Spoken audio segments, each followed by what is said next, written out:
Welcome back, everyone. A Prescott man is behind bars tonight, facing an attempted murder charge over the loss of his wife's pregnancy. 12 News journalist Erica Stapleton is in Yavapai County and tells us how these charges came about and where domestic violence comes into play. We're not naming the suspect in this case to maintain the privacy of the victim. And a warning, some of these details are disturbing.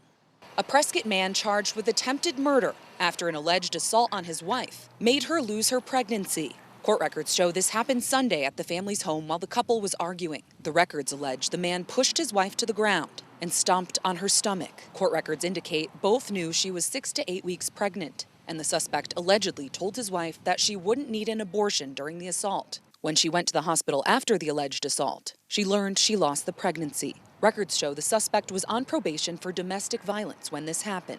If he has a past of domestic violence, do those chances of being harmed go up? Unfortunately, the risk of harm during pregnancy increases. Jenna Panis is the CEO of the Arizona Coalition to End Sexual and Domestic Violence. She said pregnancy can also be a trigger for domestic violence, especially during the first trimester.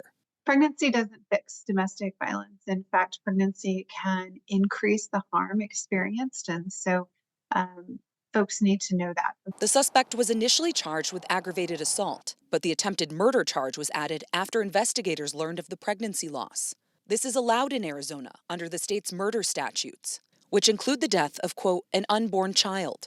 Prescott actually has a precedence for this. In 2016, a man was charged with 2 counts of murder for killing his pregnant wife. Prison records show he was sentenced for both counts of murder. But there's been confusion in this current case about why it's attempted murder. The Yavapai County Sheriff's Office posted on social media that the current charges are based on information gathered in the investigation so far, and that more charges could be forthcoming. I imagine they have to prove intent and prove cause. The Sheriff's Office and the Yavapai County Attorney's Office declined our interview request for this story. We also talked to the suspect's father, who told us he had nothing to say.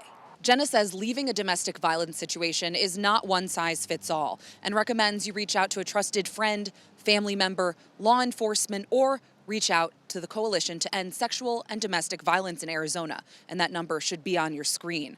The suspect in this case, who remains in jail, is scheduled to be in court next week. Erica Stapleton, 12 News. All right, Erica, thank you.